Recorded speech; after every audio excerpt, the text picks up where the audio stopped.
If you're a ranked team in the Big Ten Conference, beware the Purdue Boilermakers and their ability to hang a loss on you.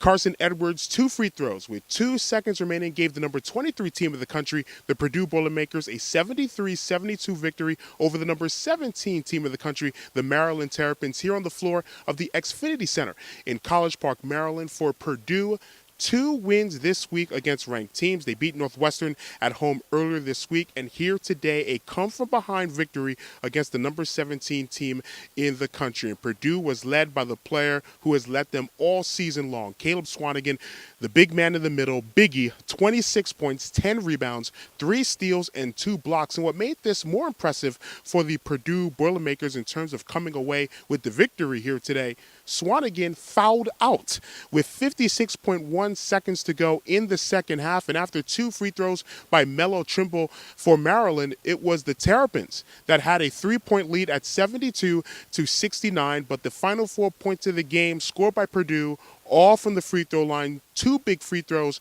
by the bigger of the 2 big men in the paint for Purdue, Isaac Haas, and then the 2 free throws with 2 seconds to go by Carson Edwards. For Purdue, a come-from-behind victory, coming back from a 12-point deficit in the second half. Maryland started the second half on a 14-4 run to lead by a score of 52-40, but then the Purdue Boilermakers got back into the game, and they used the 3-point shot to do it. 6 3-pointers in that second half, able to cut away at Maryland's lead and able to come away with the victory. And after the game, I got a chance to talk with Matt Painter, the head coach of the Purdue Boilermakers. For all of the wins that Purdue has had against ranked teams this season, this win here today was Purdue's first win against a ranked team on the road in 4 calendar years. And I asked Painter to begin our conversation that this win today has to be one of his biggest in his tenure as Purdue head coach, right? Oh, this was a huge win, and give a lot of credit to Maryland. What Turge has been able to do after losing all the guys he lost. It's hard. He's got 3 true freshmen. Those guys are great players. Melo's been a great leader, and so I still don't kind of know how this happened and how we got this victory. But our guys hung in there. Carson Edwards made a huge play there at the end. Fortunate to get fouled and knock down his free throws. Had a little craziness there at the end, but once again, fortunate that they run a great play and we have a breakdown. They have a wide open 3 and they just miss it. So, but no, hopefully this can help us, build some momentum because we know we got a tough game Thursday in Indiana. You mentioned trying to figure out how you guys got away with this victory. You were down by 2 at halftime, and then a 14-4 run for Maryland to begin the second half. What was wrong with your defense, and how did you get back in? Well, we had some breakdowns, and they did a good job.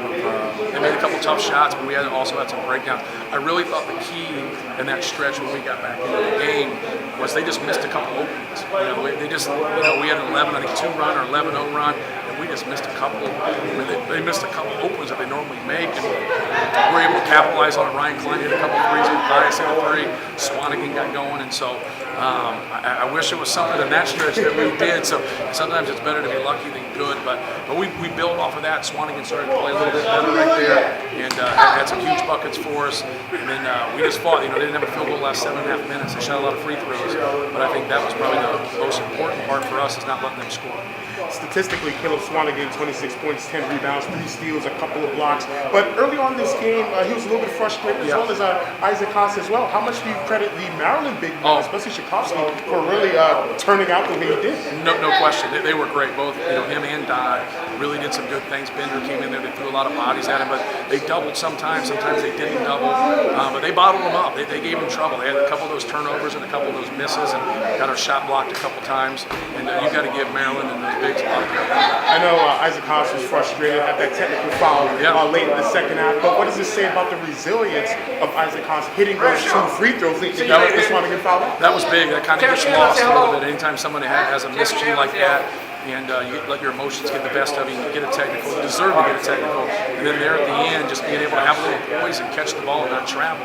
Then he travels, he gives him that opportunity there at the end. But he did make those 2 free throws at that time, and that was huge. Every win is big, but to beat an 8-1 team, top of the Big Ten, the Maryland Terrapins, what does it really do for your confidence going forward? I know every game is just each individual game you take as its own individual entity, Right. but how important is it to get this one specifically on the road against the top team in the Big Ten? Well, it's huge. You play a ranked team, you're on the road, it gives you confidence. No matter how you acquire it, it gives you confidence. And we've had a couple other road games that, those other teams, earn.